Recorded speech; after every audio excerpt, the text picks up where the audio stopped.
Hello, God bless. My name is Arnold Howard, and I am 40 years old. I was born and raised in New Jersey by a loving mother and father, raised in the church, church choir, youth choir, as well as youth group. So I was introduced to church at a young age. Um, at about 5 years old, my parents split up, and I was raised by my single mother. It was a little challenging for her raising a son. I have two sisters as well. So we lived in a pretty rough neighborhood, and she decided it was best to move us to a different location, another city where there had a better school system and things weren't as rough. So we ended up moving, and that is when I got enrolled into track and field at around 8 years old. And that is where I found my first real passion in life. I began to run track starting at 8 all the way up into college is when I actually stopped running track. So after around 8 years old, when I started track, um, that was just my passion in life, and I knew nothing but track and field. I went to high school, not in my town, but it was a town over because they had a special program that was only offered in that school for graphic arts and multimedia technology.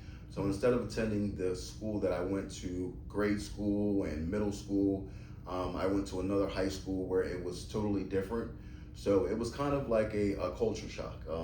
I was new to the area, wasn't well received, but I continued to pray. I actually wanted to leave the school, but after speaking to guidance counselors and my mother and praying and things of that nature, I ended up staying, and things turned around. By my senior year, I made the homecoming court. I was on prom court. I won the 2003 200-meter state championship, and got a scholarship to college. So I went up to North Jersey to Fairleigh Dickinson University to run track and field, as well as I enrolled in the radiology program. College is where I kind of was introduced to drugs and alcohol. I hadn't picked up any cigarettes, any alcohol, or anything before college. I ended up getting connected with the wrong group of people up in North Jersey and started partying and kind of neglected my studies and track practice as well. Ended up getting a criminal charge at the age of 18 from hanging with the wrong crowd, which led to me losing my track scholarship. So after losing my track scholarship, I continued to party and participate in things that I shouldn't have, and ended up moving from the state of New Jersey to Memphis, Tennessee, where I lived for about a year and a half until I received a phone call that things back in Jersey legally were going wrong, and I had to go address some legal situations back in New Jersey to to better my life. So I came back to New Jersey. I handled those legal situations, but the drugs and alcohol began to get worse and worse. I had an uncle who came through Mission Teens, and that's how I originally heard about Mission Teens. So my family had what we call a little intervention, and I explained to them that I had been struggling with the addiction, and they agreed that it'd be best for me to come out to Mission Teens. So originally I came to Mission Teens, New Jersey, but they didn't have any beds available. So they gave me a list of all the Mission Teens across the country, and my mind still was a little fuzzy because I wasn't looking at it as getting help. I was looking at it as almost like a vacation because I gravitated towards the Floridas and the Savannahs and things of that nature. But the Lord has a sense of humor because I ended up in Salyersville, Kentucky. And that was neither Florida nor Savannah. But you know what? The Lord still worked. It is what I needed at that time. And the Lord always has our best interests at all times. So I ended up going out to Salyersville, Kentucky for about a month or two, in which and later on found out that a bed opened in New Jersey. So I transferred back up to New Jersey and completed the 8 to 10 month program.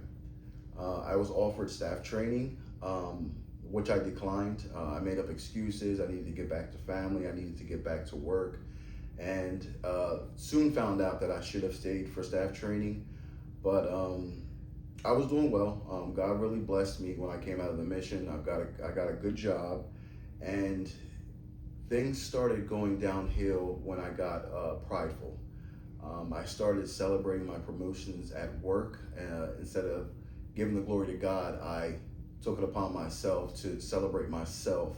And small compromises led back to the addiction again.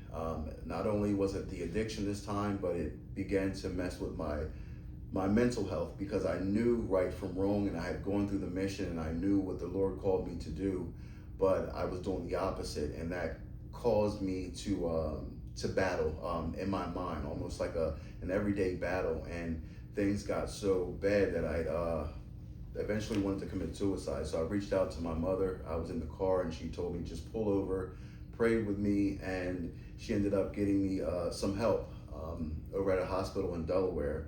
But unfortunately, I didn't have insurance, so the very next day they had to release me. And my mother informed me that, I'm not taking you back to your house, like, you really need to get help. So we reached out to Taylor Box, and I originally called him for a number to a 30-day program. I'm thinking, hey, I can do 30 days, I can get myself together and go back to work. And Taylor had called me back and he's like, listen, buddy, he's like, no, you've got to come back. So that very day, very same day, I ended up coming back to the mission, and almost 3 years later, I'm here. I finished a residential program this time, and I talked to God and I said, Lord, I don't want to go anywhere until you want me to go. And you open doors. I want you to remove anything that is not of you, and I want to continue to just focus on you.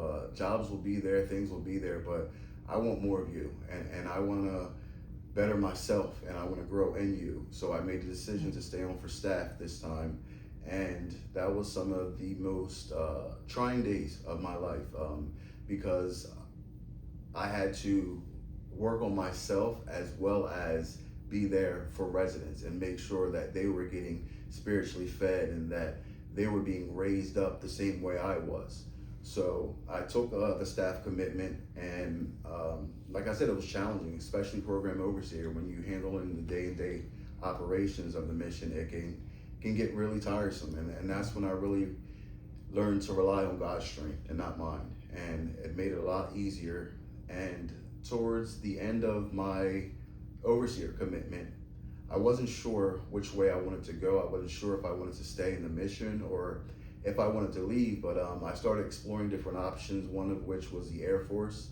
I planned on going to the Air Force, and that was going well. And we had a staff member here who suddenly passed away, and she was a resident director. So after that happened, I kind of put the Air Force on hold, and I kind of said, you know what?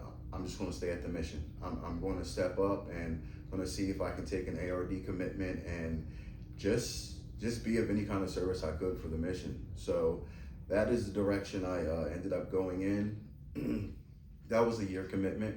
So towards the end of that commitment, I really wasn't sure what to do. I mean, I know I heard what the Lord say, but my commitment was coming to an end.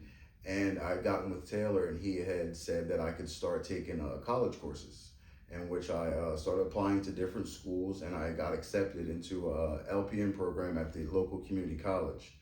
So I planned on starting my classes, and I believe it was maybe 2 to 3 weeks before I was scheduled to start my classes that Taylor had asked me to pray about possibly going to North Carolina to help run a new center. And before he could get the words out of my mouth, it was a yes. There was really no reason for me to pray about the situation. I immediately dropped all the classes, and I was like, Lord, listen, I'm all in, because he's brought me this far, and I know that he'll continue to keep me. Of course, I was a bit nervous, which is kind of normal, but again, I know it's all ordained by the Lord, and I'm trusting him in every facet of my life at this point, and I just want to serve him and serve his people. And I know what the mission has done for me, and I've seen countless lives being changed every single day coming through the mission, and I just want to continue that for as long as the Lord allows me to.